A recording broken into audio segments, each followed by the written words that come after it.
जी good हो गया, ठीक है ठीक है। We have to start from chapter 1, ठीक है। सो पहला जो टॉपिक है वो है एक्सप्लोरेशन एंड कॉलोनाइजेशन।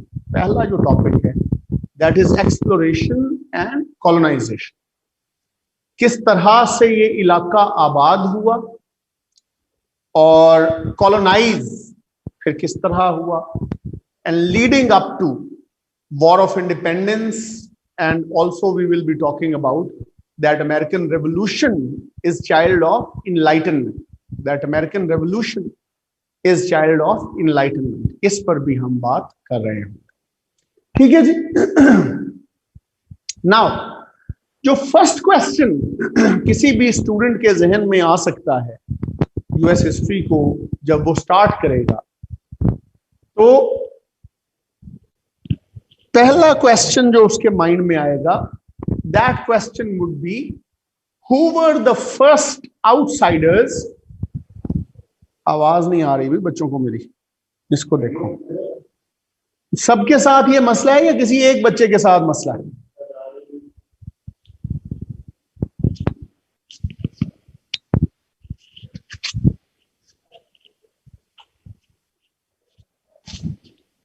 शर्ट पे ये लगेगा नहीं यार, it's badly designed like.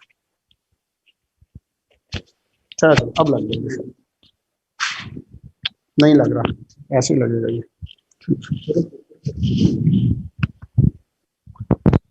Okay, ji.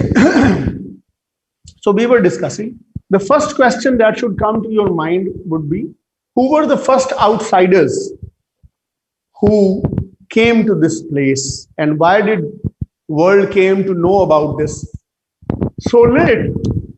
तो हिस्ट्री हमें बताती है, वो कहती है कि पहले लोग जो आउटसाइडर्स इस खित्ते में आए वो अलास्कन्स थे और नॉर्वेजियन वाइकिंग्स थे। अलास्कन्स थे एंड नॉर्वेजियन वाइकिंग्स। अलास्कन्स थे और नॉर्वेजियन वाइकिंग्स थे। Like 15,000 years ago to 30,000 years ago, these people went to this place. There was a land route available covered with snow, but none of them returned back to tell the tale. इनमें से कोई भी वापस नहीं आया कहानी सुनाने के लिए। Maybe they liked it so much there that they wanted to stay there. अब बच्चे प्रॉब्लम ये है कि मूव किए बगैर टिक के पढ़ाना मेरे लिए बड़ा मुश्किल हो जाएगा, बड़ा इम्पॉसिबल सा है, ठीक है, टिकना एक जगह। खैर, so maybe they liked it so much they didn't come back, and maybe the sharks, no, the dinosaurs ate them. लेकिन दुनिया को पता नहीं चला। दुनिया को पता चला 1492 में। What was the reason then? Reason ये थी, आपने क्रूसेड्स की कहानी सुनी होगी, द होली वॉर्स, स्लीपी जंगें जिन्हें हम कहते हैं। तो ये एक लंबा प्रोसेस था। 15th सेंचुरी में finally the French were able to drive Ottomans out of Europe, ठीक। And as a result, as a reaction, the Ottomans blockaded Europeans' way to Asia. Turkey connect करता है यूरोप को Asia के साथ, वो रास्ता ऑटमन्स ने बंद कर दिया। Now the European kings started to sponsor different voyages, started to sponsor different voyages so that a new, safer, swifter, trade-worthy, safer, swifter, trade-worthy route ढूंढा जा सके, generally to Asia, specifically to India trade reasons के लिए। ये 15,000 years to 30,000 years ago की बात है Mustafa. So professional voyaging became a thing, professional voyaging became a thing, और आम जो प्राइवेट सेलर्स थे वो भी किंग्स से पैसे लेकर जाते थे। ये इरा, जिस इरा की हम बात कर रहे हैं, ये इरा कॉलोनियलिज्म का इरा है। इस जमाने में जैसे आज कॉलोनियलिज्म को बुरा समझा जाता है, उस जमाने में कॉलोनियलिज्म को बुरा नहीं समझा जाता। और रास्ता ढूंढने की इस जद्दोजहद में अगर हिंदुस्तान नहीं भी मिलता, अगर एशिया तक रसाई नहीं भी मुमकिन हो पाती, तो रास्ते में कोई ना कोई और टेरिटरी मिल जाएगी, कोई ना कोई और आइलैंड हाथ लग जाएगा। तो असूल ये था कि जिस किंग की स्पॉन्सर्ड वॉयेज उस लैंड को ढूंढती थी, वो लैंड उसी किंग से बिलोंग करती थी, वो लैंड उसी किंग से बिलोंग करती थी। So this is how the system worked. 1492 is the year जिसको हम कहते हैं the year of fall of Granada, Spain. गरनाता, जिसको आप उर्दू में गरनाता कहते हैं, नसीम हजाजी के नॉवलों में आपने ये लफ्ज पढ़ा होगा, ठीक। गरनाता, गरनाता was the last bastion of Muslims in Europe. 1492. So Granada fell to the forces of King Ferdinand and Queen Isabella.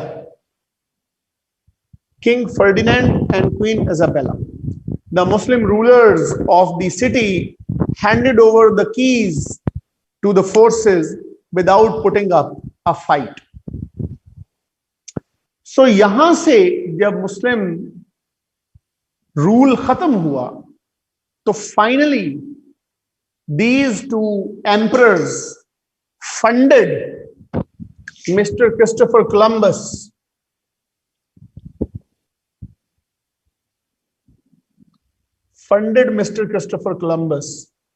for this voyage that eventually resulted in discovery of America. इस voyage पर जाने से पहले Christopher Columbus was unemployed for good 8 years. हालांकि he earned himself a reputation of a good sailor. He was an expert sailor at the age of 17. 17 साल की उम्र में ही इनकी पैदाइश को अगर हम देखें तो डिफरेंट आपको प्लेसेस मिलेंगी। कुछ हिस्ट्री बुक्स इन्हें इटली में पैदाइश बताती हैं, कुछ हिस्ट्री बुक्स इन्हें स्पेनियर्ड कहती हैं, और अमेरिकन इंसाइक्लोपीडिया अब जो लेटेस्ट है वो कहता है ये पोर्चुगीज थे, बाय बर्थ पोर्चुगीज थे। However, he was brought up in Genoa, Italy. His brother had a bookshop there, जहां इन्होंने कार्टोग्राफी सीखी। कार्टोग्राफी नक्शों के इल्म को कहते हैं, कार्टोग्राफी नक्शों के इल्म को कहा जाता है। Why he stayed unemployed? The reason for being unemployed was his bizarre conditions to go on a voyage. His bizarre conditions to go on a voyage. वो conditions क्या थी? One, that I shall not be responsible for the loss of ship or crew if that happens. Tradition ये था कि captain of the ship जो था वो जिम्मेदार होता था loss of ship and loss of crew के लिए। उसने कहा जी मेरी कोई जिम्मेदारी नहीं। एंड सेकंड जो उसकी इससे भी ज्यादा बिजार शर्त थी वो ये थी that I shall rule over the territories that I shall discover. Conditions of employment Mustafa के ये मेरी शर्तें मानी जाएंगी तो मैं वो एज पर जाऊंगा। उसने कहा जी जिन इलाकों को मैं डिस्कवर करूंगा उन इलाकों पर मुझे हुकूमत करने का मौका दिया जाए। So nobody hired him. So finally King Ferdinand and Queen Isabella hired this man. He took off with 3 ships, 3 जहाजों के काफले में ये निकले। जो पेरेंट शिप या मदर शिप है उसका नाम था Santa Maria, Santa Maria, Saint Mary. Translated in English it means Saint Mary. दुनिया में ज्यादातर याक्ट्स या शिप्स का अगर कोई सबसे ज्यादा नाम रखा गया है तो वो ये सांता मरिया। ठीक। सो he made 1492, 1493, 1498, 1502 he made 4 trips to this continent. He made 4 trips to this continent and discovered in the process discovered Puerto Rico, Costa Rica, Honduras, Jamaica, Saint Lucia, even Brazil. तो United states of America बहुत बाद की product है। American continent इन्होंने दरियाफ्त किया, American continent दरियाफ्त किया। ठीक है।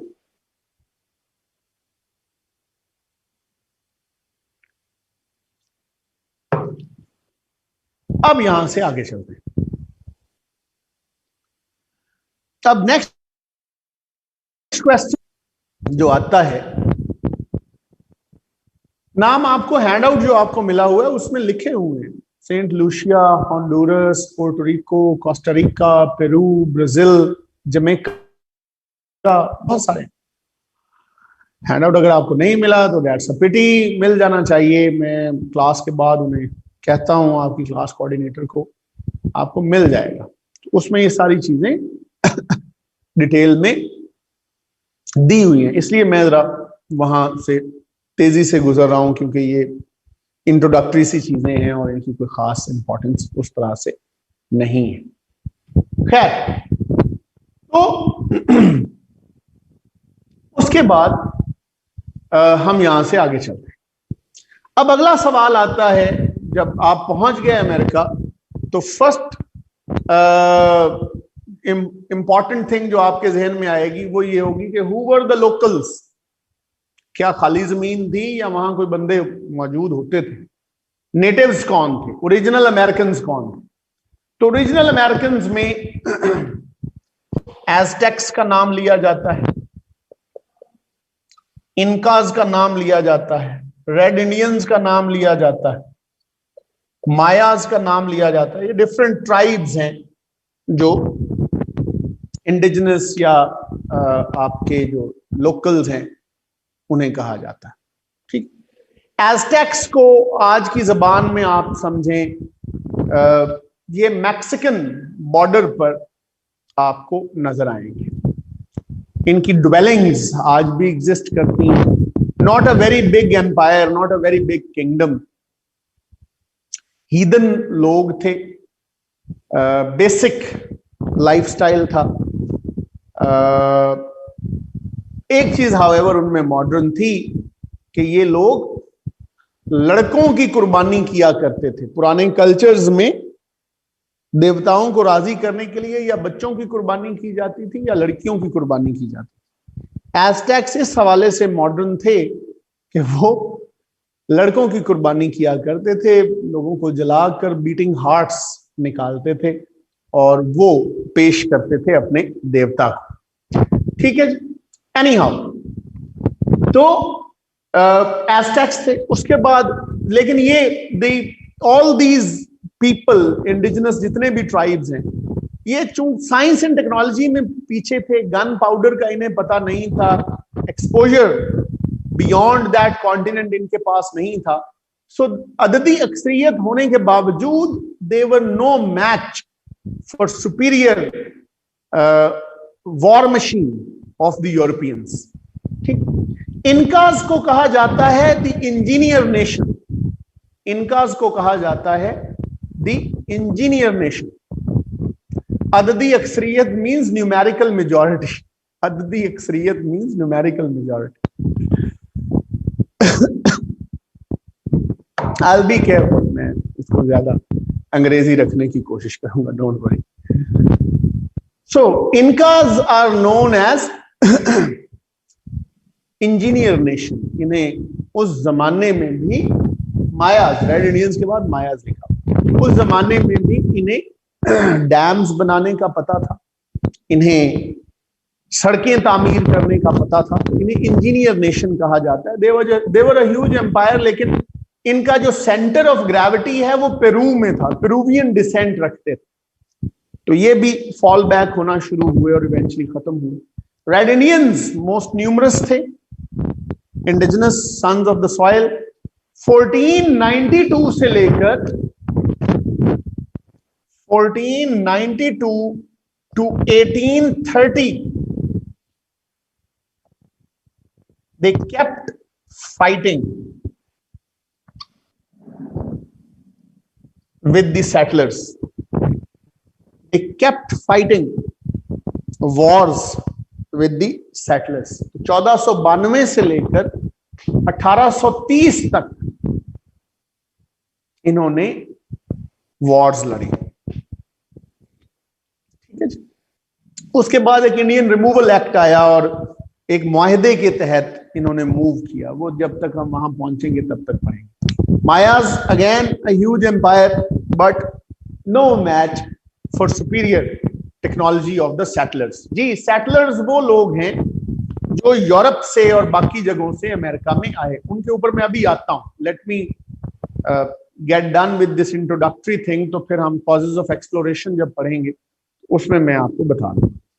ठीक है जी। अब इससे अगला क्वेश्चन आता है कि then how did this name came about, ये नाम कहां से आया अमेरिका। शुरू में जो नाम था इसका, इसको न्यू वर्ल्ड भी कहा गया,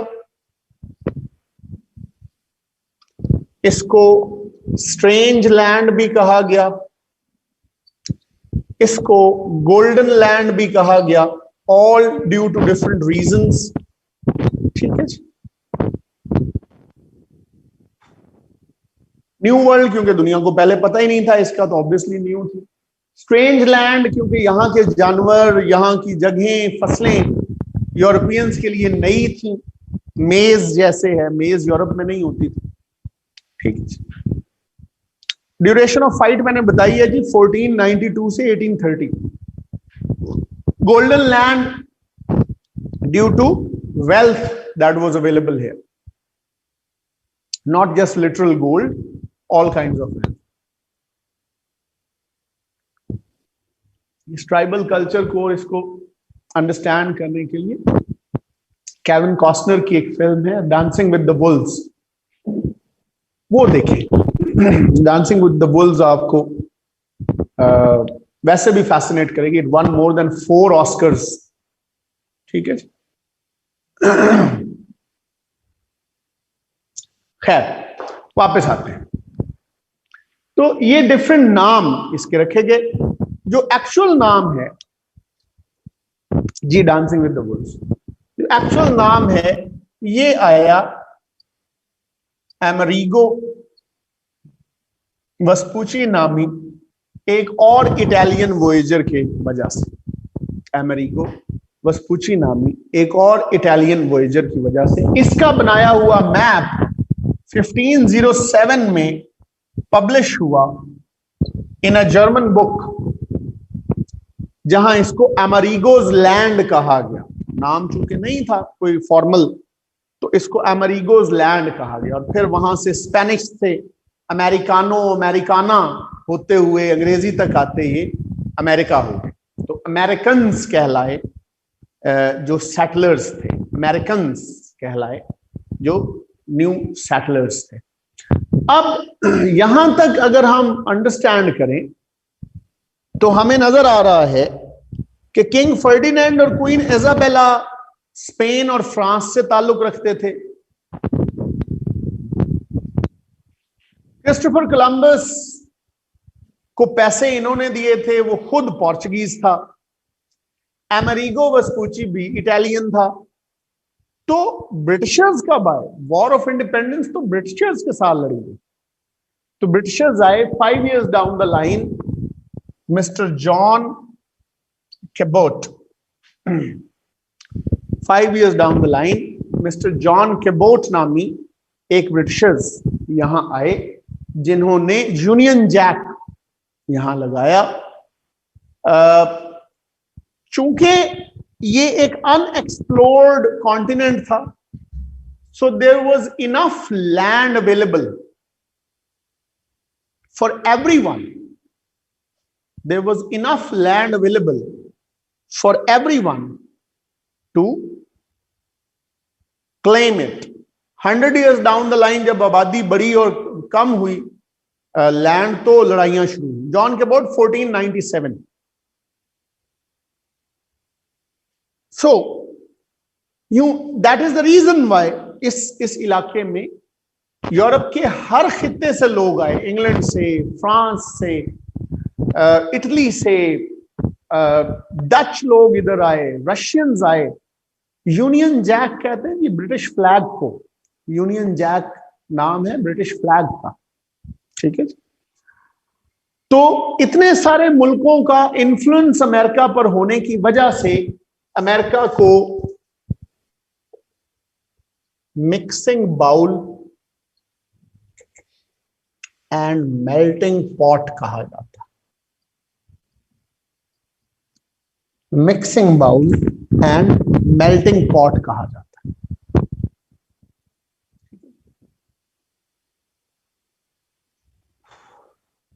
mixing bowl and melting pot, या नेशन ऑफ नेशंस कहा जाता है, या नेशन ऑफ इमिग्रेंट्स कहा जाता है। मुख्तलिफ नाम लिए जाते हैं इसके, मुख्तलिफ नाम लिए जाते हैं इसके।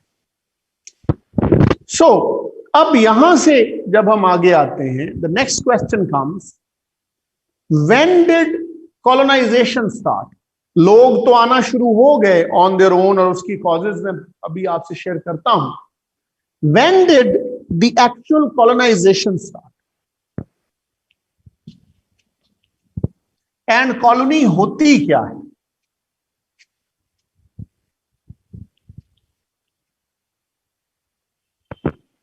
कॉलोनीज 3 तरह की हैं। कॉलोनीज 3 तरह की हैं प्राइमरली स्पीकिंग। रॉयल, इसको आप इस तरह लिख लीजिए, types of colonies. Royal colonies, proprietary colonies and chartered colonies. Royal colonies, proprietary colonies and chartered colonies. ठीक है जी। रॉयल colonies वो colonies हैं where governors were appointed by the king himself and who reported to king. The tax was collected in the name of the king. The law was implemented in the name of the king. Maryland, Virginia वगैरह। Proprietary colonies वो colonies हैं जो ownership थी individuals की, one way और the other, king ने allot कर रखी थी उन्हें, जागीरें जैसे। ये लोग इन जमीनों पर काबिज होते थे और बदले में दिफा का काम देते थे किंग को, और सर्टन पैसे भी देते थे। नहीं, नॉट नेसेसरली, एक एक एग्जाम्पल भी काफी। तो प्रोप्राइटरी कॉलोनीज में जैसे एग्जाम्पल है पेंसिल्वेनिया, विलियम पेन की ये टेरिटरी थी। विलियम पेन के पेरेंट्स ने किंग से कर्जा वसूल करना था, तो किंग ने कर्जे के एवज पेंसिल्वेनिया की जमीन इनके हवाले की, तो विलियम पेन के नाम से ये इलाका पेंसिल्वेनिया कहलवाया। ठीक। तीसरी तरह की कॉलोनीज होती हैं चार्टर्ड कॉलोनीज, जैसे कि chartered colonies that belong to a group of people और a company. Chartered colony, a group of people और अ कंपनी। ठीक है जी, ये चार्टर्ड कॉलोनी को हम कहते हैं। कनेक्टिकट वगैरह ये वो कॉलोनीज थी। वर्जीनिया का मैंने नाम लिया जी। सो ये वो कॉलोनी थी। हैंडआउट पर आप देखेंगे तो हर एक हेडिंग के नीचे 3-3, 4-4 कॉलोनीज मैंने लिखी हुई हैं ताकि आपको आसानी रहे ढूंढने में। तो ये वो कॉलोनीज थी जहां माइनिंग अच्छी थी, जहां ट्रेड करना आसान था। तो ये 3 तरह की कॉलोनीज। पहली कोशिश कॉलोनाइजेशन की अमेरिका में 1585 में की गई। पहली कोशिश प्रोप्राइटरी सोल ओनरशिप। आप देखते हैं दुकानों पर लिखा होता है प्रोप्राइटर फलाना, मींस कि ये मेरी मिल्कियत है, मैं सोल ओनर हूं इसका। तो सोल ओनरशिप वाली कॉलोनीज इवेंचुअली ये सारी इंग्लैंड के कंट्रोल में आ गई। 1651 तक ये सारी इंग्लैंड के कंट्रोल में आ गई। सो 1585 में पहली कोशिश की गई रनोके आइलैंड को कॉलोनाइज करने की। सर वॉल्टर रायली की फोर्सेस ने कोशिश की इस आइलैंड पर कब्जा करने की। सर वॉल्टर रायली की फोर्सेस ने कोशिश की इस आइलैंड पर कब्जा करने की, but that did not work out. Red Indians fought back ferociously and defeated Walter Riley's forces. पहली कामयाब अटेम्प्ट कॉलोनाइजेशन की 1607 में हुई। जगह का नाम रखा गया जेम्स टाउन, किंग जेम्स के नाम के। पहली जो सक्सेसफुल कॉलोनी अमेरिका में बनी वो जेम्स टाउन थी। 1607 में वो बनी किंग जेम्स के नाम के ऊपर। इसे जॉन स्मिथ कॉलोनी भी कहते हैं।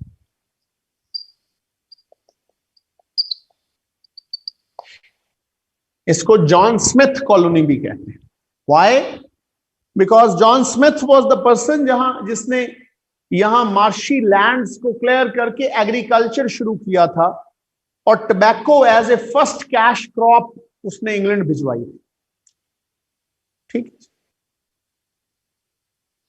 नहीं, न्यू वर्ल्ड के अंदर यहां जो ब्रिटिश फर्स्ट कॉलोनी है वो 1607 में ये एस्टैब्लिश की गई थी।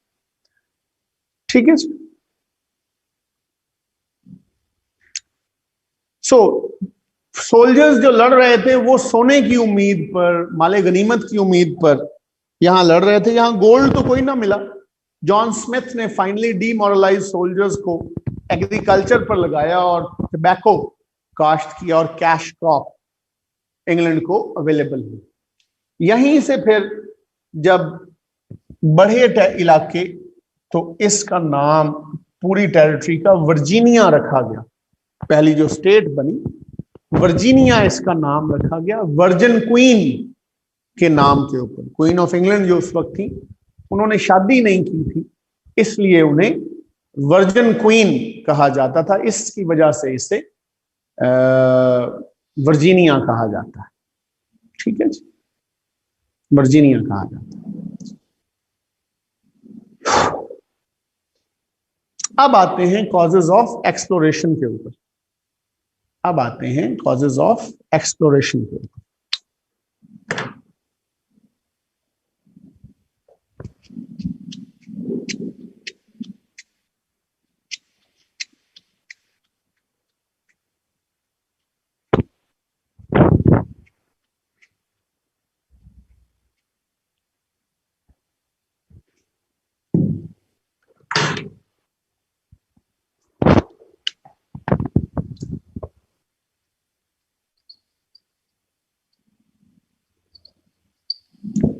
क्यों इतने ज्यादा लोग इधर आए?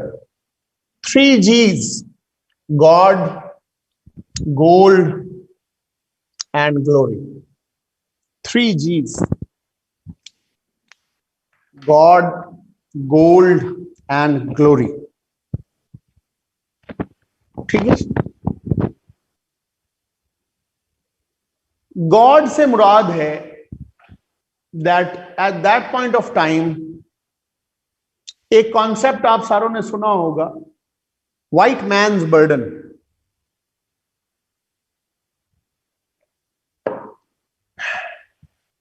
व्हाइट मैन्स बर्डन का मतलब है कि गोरे को अल्लाह ने सुपीरियर पैदा किया है, सुपीरियर रिलीजन दिया है, सुपीरियर स्किन दी है, सुपीरियर सिविलाइजेशन दी। इसलिए गोरा ड्यूटी बाउंड है कि वो गैर मुहज्जब दुनिया में निकले और उन्हें तहजीब सिखाए। ये उसका अनप्लेजेंट बर्डन है जो उसने उठाना ही उठाना है, व्हाइट मैन्स बर्डन। तो इस व्हाइट मैन्स बर्डन के तहत लाखों की तादाद में लोग, गवर्नमेंट के भेजे हुए भी and on their own will भी, लोग अमेरिका आए to Christianize the locals, to Christianize the locals. Unlike Judaism, Christianity में प्रीचिंग अलाउड है, तो ये लोग प्रीच करने आए और यहां पर हीदन्स ज्यादा रहते थे। कोई डिवाइन रिलीजन या रेवलेशन बेस्ड रिलीजन एग्जिस्ट नहीं करता था। नेचुरल ऑब्जेक्ट्स को पूजने वाले ज्यादा लोग थे, तो यहां कन्वर्जन आसान होती। हेंस एक वजह तो ये है मजहब का फैलाना। दूसरा है गोल्ड। Gold means wealth. दूसरा है गोल्ड। गोल्ड मीन्स वेल्थ, दौलत, वेल्थ।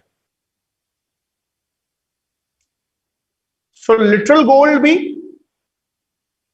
और overall wealth, cash crop, sugar, tobacco, cotton, rice, coffee, dye, इन चीजों के लिए भी लोग यहां आए, क्योंकि यूरोप की अपनी जो इकोनॉमी थी वो बहुत खराब थी due to continuous wars. Europe का वेदर इनक्लेमेंट रहता था, बहुत एग्रीकल्चर फ्रेंडली नहीं था। यूरोप में पॉपुलेशन प्रेशर बहुत ज्यादा था, खलकत बहुत ज्यादा थी, इलाका थोड़ा था, और यूरोप में खुराक की कमी भी थी, फूड क्राइसिस भी रहता था, पेट भर खाना कम लोगों को नसीब होता। और चूंकि इकोनॉमी में दमखम नहीं था, स्पेस नहीं थी, so if you are born a labourer, there is a good chance you will die a laborer. If you are born a laborer, there is a good chance you will die a laborer. तो लोग अमीर होने की ख्वाहिश लेकर, economic respite की ख्वाहिश लेकर अमेरिका की तरफ भागते थे। व्हाइट मैन्स बर्डन सिर्फ रिलीजियस टर्म नहीं है, it's a political concept, political and social concept as well. तो लोग इधर आते थे कि चलें यहां स्लेवरी अलाउड है, यहां लैंड मुफ्त अवेलेबल है या थ्रो अवे प्राइस पर अवेलेबल है। तो 10 साल डाउन द लाइन या 20 साल डाउन द लाइन, या हम ना सही हमारे बच्चे एटलीस्ट अमीर हो जाएंगे। तो wealth, gold was also one of the reasons. Then comes glory, izzat, honor, shan, shaukat. Like I said, जिस जमाने की मैं बात कर रहा हूं, इस जमाने में colonialism गलत नहीं समझा जाता। सही कह रहे हैं आप। इस जमाने में colonialism was a mark of respect and honor for the kings. इस जमाने में colonialism was a mark of respect and honor for the kings. इसलिए kings used to send more and more people, more and more troops, more and more cavalry to take over as much land as possible. To take over as much land as possible. क्योंकि जिस बादशाह के नीचे जितना ज्यादा इलाका होता था, उसका रोबो दबदबा, उसका ऑनर, उसकी इज्जत उतनी ही ज्यादा होती थी। तो God, gold and glory. Then comes ji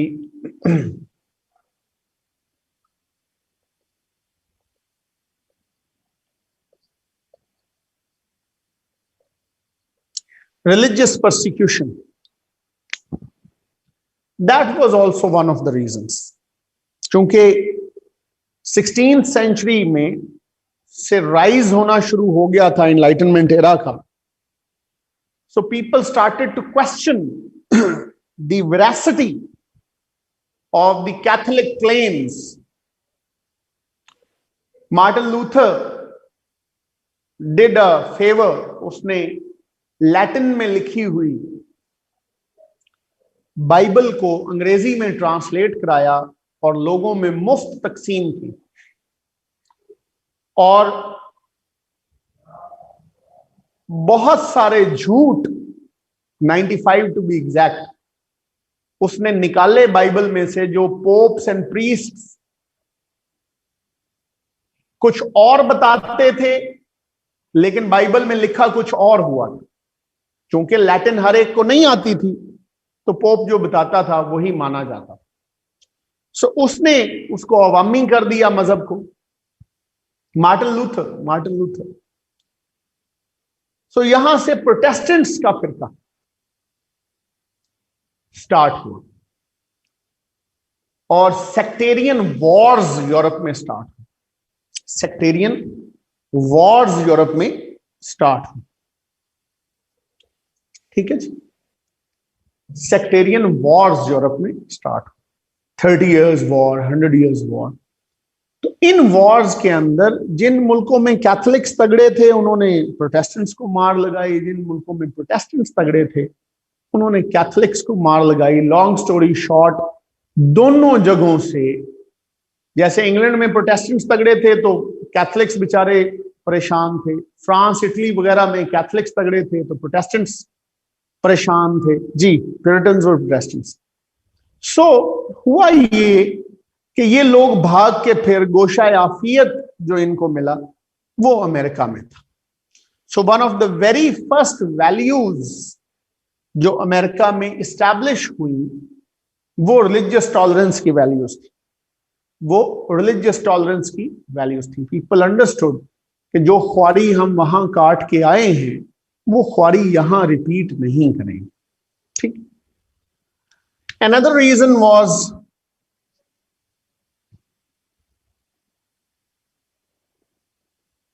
improvement in seafaring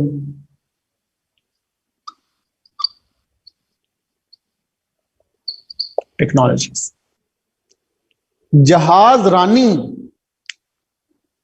की जो टेक्नोलॉजी है उसमें भी इंप्रूवमेंट्स आई। ठीक है जी।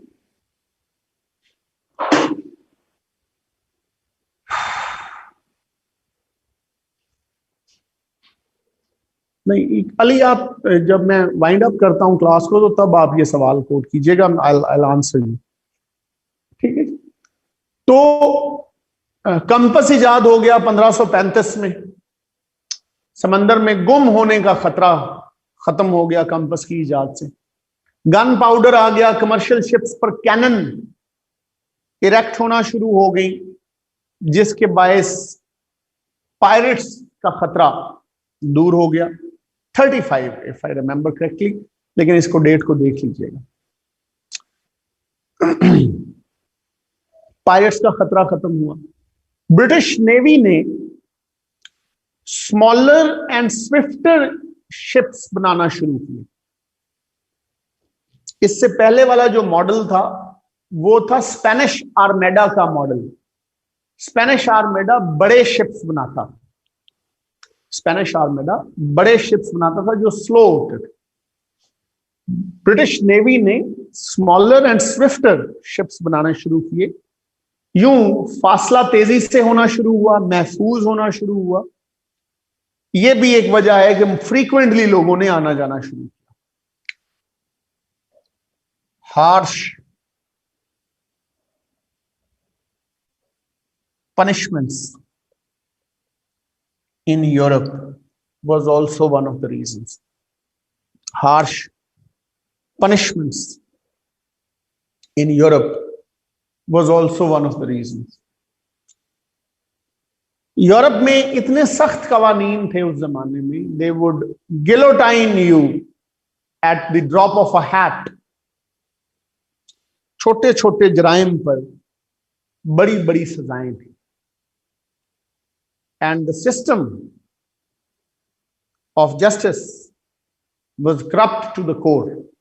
निजाम जो है वो शदीद करप्ट था। तो अगर एक गरीब आदमी पर किसी भी जुर्म का इल्जाम लग जाता तो it was next to impossible for him to prove himself innocent. It was next to impossible for him to prove himself innocent.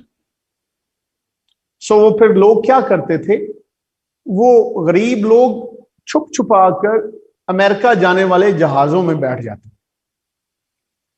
रास्ते में ऑब्वियसली उनका पता लग जाता था, तो शिप की जो इंतजामिया है, क्रू, वो इन्हें अमेरिका जाकर बेच देता।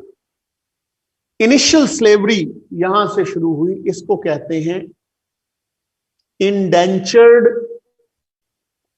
सर्विट्यूड। इंडेंचर्ड सर्विट्यूड, बेगारी, बेगारी जिसे हम कहते हैं। जैसे भट्टा मजदूरों पर नहीं पैसे चढ़ाकर मजदूरी कराई जाती, तो यहां भी यही किया जाता था। ठीक है। सो इंडेंचर्ड सर्विट्यूड का आगाज, तो इसलिए भी लोग यहां आए। तो लोग अपने ट्रैवल एक्सपेंस के पैसे उतारने के लिए अमेरिकन मास्टर्स के यहां मजदूरी करते थे और उसके बाद भाग जाते थे अपनी रोजी रोटी कमाने के लिए अमेरिका में। अमेरिका चूंकि बहुत बड़ा था तो वहां एक वाइट आदमी को ढूंढना नेक्स्ट टू इम्पॉसिबल था। तो ये कुछ रीजंस हैं जिसकी वजह से तेजी से लोग यहां आना शुरू हुए। फर्स्ट 75 इयर्स में American population doubled in every 25 years. First 75 years में अमेरिकन पॉपुलेशन विद सेटलर्स, ये जो नए लोग आ रहे थे, डबल्ड इन एवरी 25 इयर्स। तो ये आपको क्लियरली चीज बता रही है कि हाउ थिंग्स हैपन। अच्छा, लेकिन यहां war of independence let start हुई। वॉर ऑफ इंडिपेंडेंस जाकर होती है कुछ 200 साल के बाद। ठीक है ना जी। रीजन क्या है, वाई सो लेट? उसकी मोटी सी रीजन है।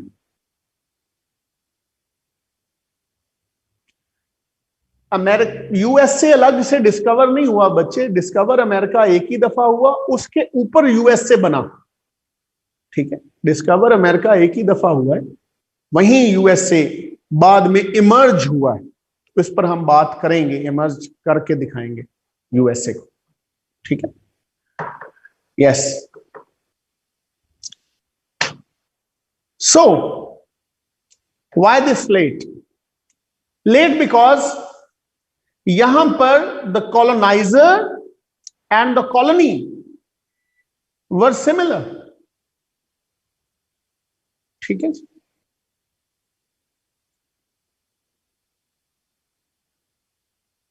they both belonged to England, France, Spain.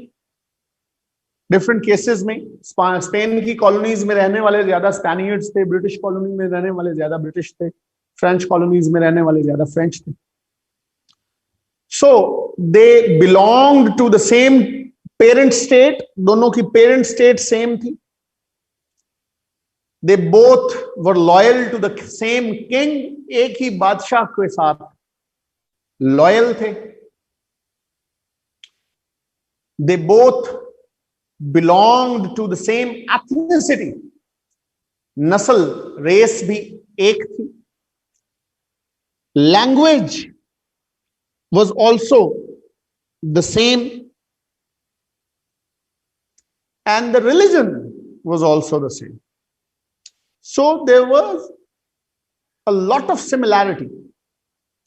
मुल्क सेम है, बादशाह सेम है, ethnicity सेम है, religion सेम है, language same hai. So people living in America, colonizers and the colonies, people of the colonies, the colonized, colonizers and the colonized.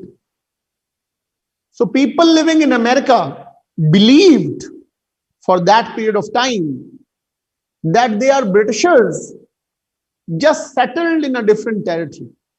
They are French, just settled in a different territory. They are Spanish, just settled in a different territory. ये तो फिर many years down the line दो तीन चीजें simultaneously हुई. एक, हम 13 रियासतों की बात करते हैं, हम 13 रियासतों की, Ali it's neither of them. ठीक है. सो हम 13 रियासतों की बात करते हैं जिसमें दो तीन चीजें साइमल्टेनियसली हुई. एक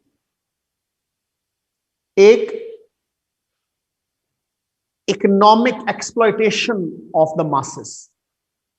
the Britishers passed exploitative laws and made exploitative and discriminatory policies that they wanted to kill the golden goose at once.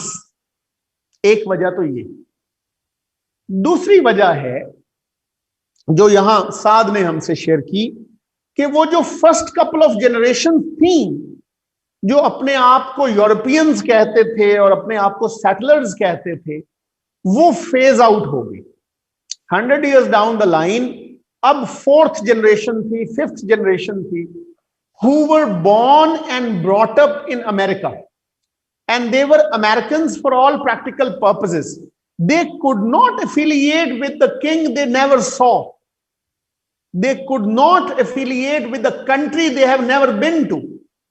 So for all practical purposes, America was their country. For all practical purposes, they felt patriotism towards America and not any foreign land जिसके बारे में उन्हें बताया जाता. So इन लोगों ने, ये ज़हनी तौर पर आजाद लोग थे, पेट्रियोटिक थे, और इनके यहां ज्यादा इंडिपेंडेंस का थॉट प्रोसेस था. उसके पीछे एक इनलाइटनमेंट की पूरी मूवमेंट है, उस पर भी मैं अभी बात करता हूं. सो यहां से फिर फाइनली अमेरिकन ने इंडिपेंडेंस के लिए बोलना शुरू किया. सो 1607 से 1775 तक का जो इरा है, अमेरिकन इसको अमेरिकन रेवोल्यूशन का नाम देते हैं. 1607 to 1775 is the American Revolution. 1775 to 1783 is the actual war. जो असल लड़ाई है वो इन सालों में लड़ी गई. ठीक है. असल लड़ाई है जो इन सालों में लड़ी। तो अमेरिकन रेवोल्यूशन को वो कहते हैं कि अमेरिकन रेवोल्यूशन वो इरा है when Americans mentally started thinking against colonisers, when Americans stood against discriminatory laws, boycotted exploitative policies। और ये कैसे मुमकिन हुआ? ये मुमकिन हुआ इनलाइटनमेंट के इरा की वजह से।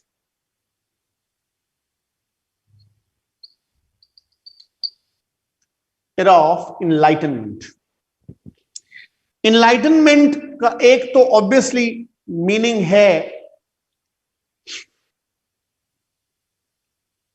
नहीं, अमेरिकन रेवोल्यूशन वो कहते हैं 1607 से, जब पहली कॉलोनी बन गई तो समझे एक्सप्लॉयटेशन का आगाज हो गया, इसलिए रेवोल्यूशन का पार्ट वो है। तो इनलाइटनमेंट का एक जनरल मीनिंग है जहालत से दूरी, नॉलेज। इसको इक्वेट रेनेसांस से भी किया जाता है, which means rebirth of knowledge, rebirth of science, rationality, division between politics and religion। यहां से ये चीजें चेंज होना शुरू होती हैं when people started to think instead of just believing what they were told। ठीक, just believing what they were told, लोगों ने क्वेश्चन करना शुरू किया, लोगों ने पूछना शुरू किया, रिलीजियस डॉगमास पर क्वेश्चंस करना शुरू किए और चीजें इंप्रूव होना शुरू। अमेरिका में भी उसका इम्पैक्ट आया। ओवरऑल डिफरेंट फिलोसफर्स का इसमें रोल है। Obviously British philosopher John Locke वो पहले फिलोसफर हैं जिन्होंने एक रिस्पॉन्सिबल, अकाउंटेबल गवर्नमेंट की बात की, जिन्होंने एक सोशल कॉन्ट्रैक्ट की बात की जिसमें टू इक्वल्स आपस में मुआहदा करते हैं। थॉमस हॉब्स का जो कॉन्ट्रैक्ट है उसको निगेट किया, जो ज्यादा वायलेंट था। ठीक है, इसने सबसे पहले कहा कि भाई आपने प्रोटेक्शन ऑफ द स्टेट भी करनी है, सिंपैथी भी लेनी है, और इसने सबसे पहले बताया that government must in some way be accountable and responsible to those whom it governs। इसने ड्यूटीज ऑफ गवर्नमेंट पर बात की। इसने कहा जी a government must protect life, liberty and property of all humans, of all humans। ठीक है, आप इसकी फिलॉसफी को पढ़ाया होगा। मेन फीचर यही है, man ought not disturb another man's life, property, liberty and person।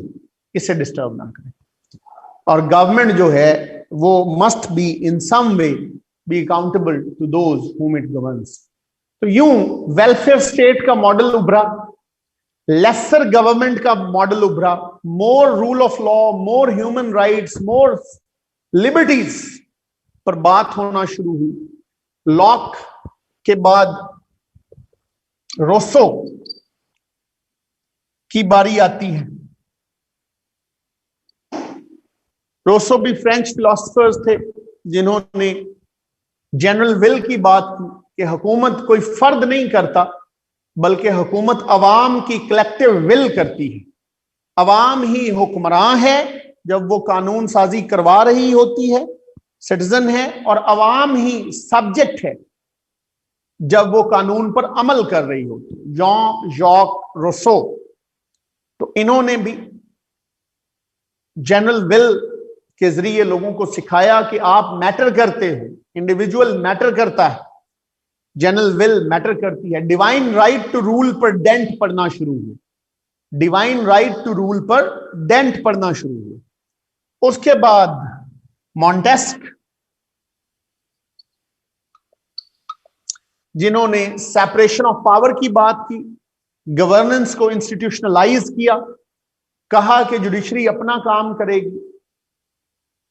Executive अपना काम करेगी, लेजिस्लेचर अपना काम करेगी, और ये सारे इदारे अपने अपने बुनियादी जुरिस्डिक्शन में आजाद होंगे, बुनियादी जुरिस्डिक्शन में आजाद होंगे।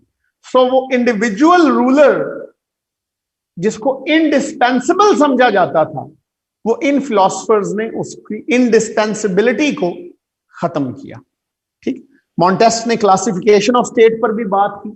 मॉन्टेस्क ने कहा प्रोटेस्टेंट्स को डेमोक्रेसी के नीचे रहना चाहिए। मॉन्टेस्क ने कहा बड़ी रियासतें फेडरल फॉर्म ऑफ गवर्नमेंट के तहत ज्यादा बेहतर चल सकती।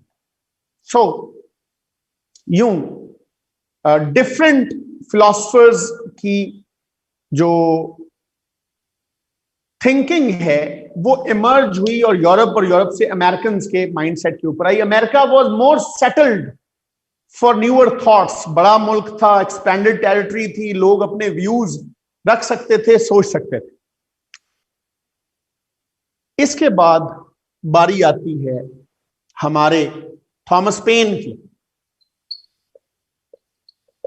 थॉमस पेन ने 1775 में कॉमन सेंस नाम का एक किताबचा 106 पेजेस पर मुश्तमिल एक छोटी सी किताब लिखी, कॉमन सेंस, जिसकी 5 लाख से ज्यादा कॉपियां एक साल में बिक गई।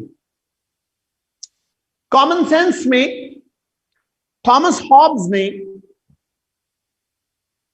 किंगशिप को, मोनार्की को एक अनमीनिंग इंस्टीट्यूशन कहा। मोनार्की को वो कहते हैं इट्स एन अनमीनिंग इंस्टीट्यूशन। ठीक है, अनमीनिंग इंस्टीट्यूशन मतलब क्या है इसका? मतलब इसका है ये एक लायानी इदारा है, लायानी इदारा है जिसका कोई मतलब ही नहीं। And he wrote in that Common Sense, he said it is disgraceful for today's man, it is disgraceful in this day and age for man to be governed by another man. आज के दौर में ये बेइज्जती की बात है कि इंसानों पर कोई और इंसान हुकूमत करे। Societies must be governed by a system. Societies must be governed by a system, representative system. And that system must have the backing of those whom it governs. उस निजाम के पीछे बैकिंग, लेजिटिमेसी उन लोगों की होनी चाहिए जिन्हें ये गवर्न करता है। तो इसने भी लोगों को ज़हनी तौर पर आजाद किया, लोगों को सोचने पर मजबूर किया। And one of the reasons why Americans did not choose monarchy, they chose presidential form of government. उसके बाद बेंजामिन फ्रैंकलिन का नाम आता है।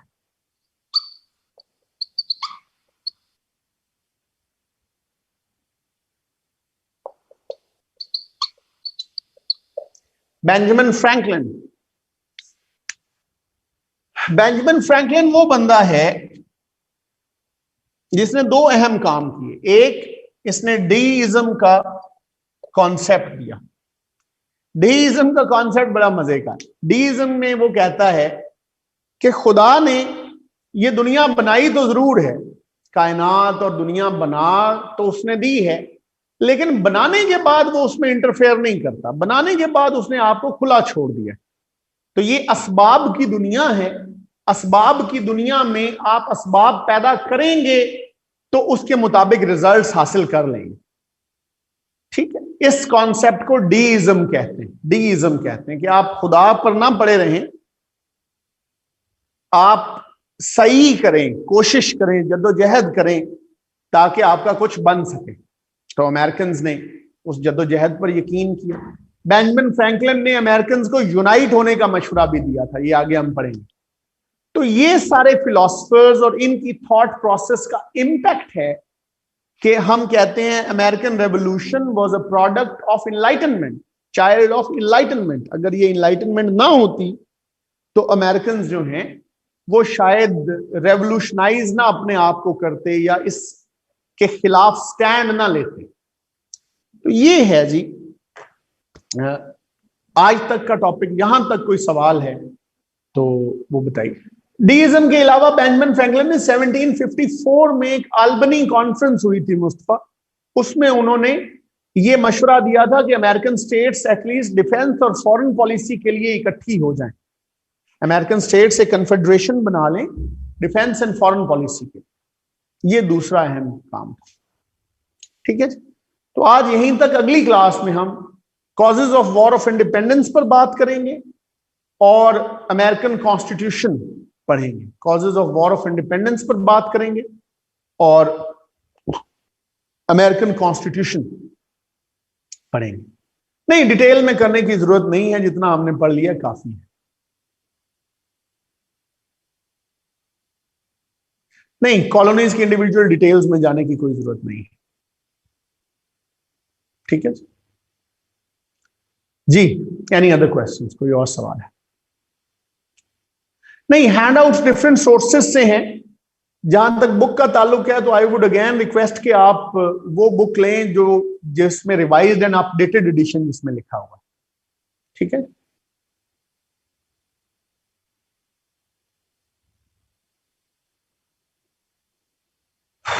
डेट्स अगर याद हो जाए तो अच्छी बात है बेटा, what's wrong with that.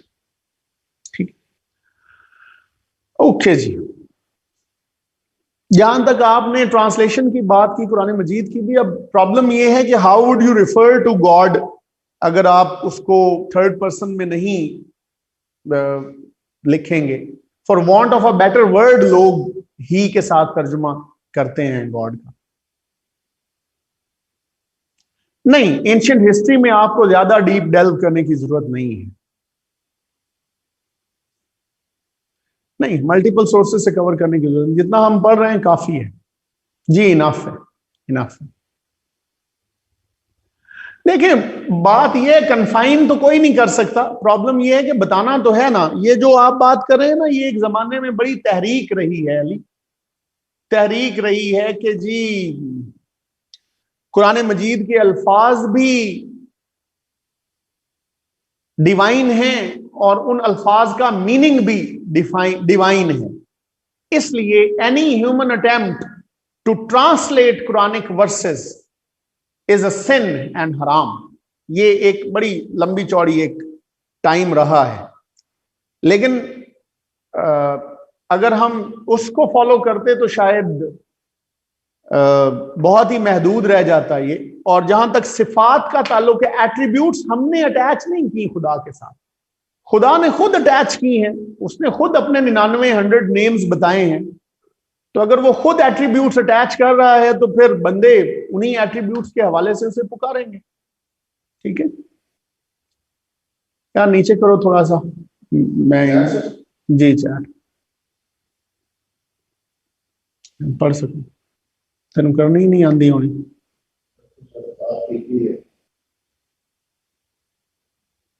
Ji, points लिखे हुए हैं बुक के अंदर सारे। So to give round of war, revolution, we need to discuss these philosophers. नहीं, इंडिविजुअली डिस्कस करें, एक एक पैरा दें इन फिलोसफर्स को। अगर war is American revolution is child of enlightenment की बात आती है तो फिर आप इनको एक एक पैरा देंगे। Quite a few, Spain had them, French had them, the Dutch had them, even Russia had influence, England had them. तो उस वक्त की जितनी कॉलोनियल पावर्स थी सबके पास थी कॉलोनीज वहां। जी, पास पेपर्स आफ्टर 2016 ऑनवर्ड्स, 2016 ऑनवर्ड्स जो है वो देखें आप, काफी है। उमैर खान की किताब को देख लें बेटे, अगर वो आपका सिलेबस पूरा कवर करती है। आई हाईली डाउट दैट, लेकिन अगर आपके दिल को लगती है सिलेबस को पूरा करती है तो आई डोंट माइंड। जी श्योर, आप सारों ने पढ़ ही लिया। हसान क्या कह रहे हैं आपसे, तो आई वोंट माइंड अगर आप पब्लिकली भी क्वेश्चंस कर लें तो I don't have an issue with that. Yes, independence era, yes. कल वाले अभी आधा टॉपिक जो हमारा है वो इंडिपेंडेंस एरा से हो, उसके बाद फिर कॉन्स्टिट्यूशन स्टार्ट हो जाएगा।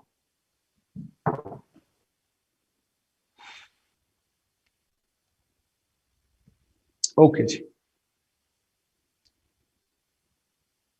हैंडआउट्स का मैं उन्हें कह देता हूं जी। नहीं, 2016 से पीछे जाने की जरूरत नहीं है। 2016 के बाद पैटर्न ही चेंज हो गया ना जी। ट्रीटी ऑफ पेरिस तक पहुंचने दें साजिद, मैं करवाऊंगा। ट्रीटी ऑफ पेरिस तो 1763 में हुई थी ना, 1763 तक तो अभी हम पहुंचे ही नहीं।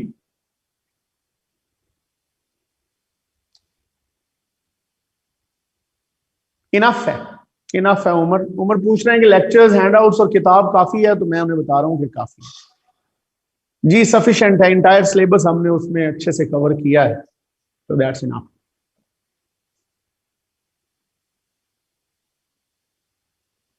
ओके जी, if there are no more questions will call it a day. इंशाल्लाह नेक्स्ट क्लास में दोबारा आपसे बात होगी। Thank you so much.